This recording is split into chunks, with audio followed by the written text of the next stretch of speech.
Hi friends मु पूजा आपण मानक स्वागत करुच्ची पुणी एक नुआ ब्लॉग रे।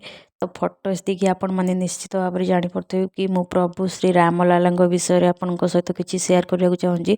आम गाँव में 22 तारीख दिन प्रभु श्री राम प्राण प्रतिष्ठा उत्सव रे किसी सेलिब्रेशन करते। तो यही सब हूँ तार फोटो। प्रथम सकाल 6टारू आम ग्राम भजन कीर्तन आरंभ हो जाता।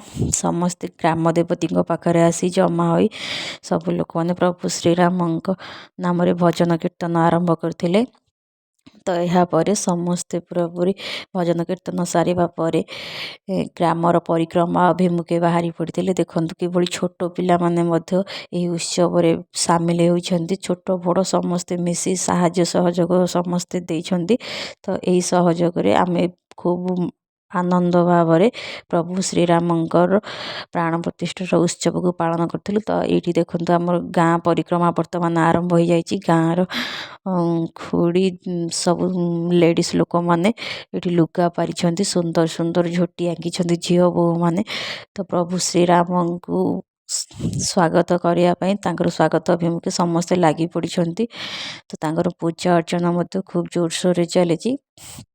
यही आम साईर किसी मेढ़ थिला। तो सुंदर भाव प्रभु को डेकोरेट कर आनी देखु कि भाव।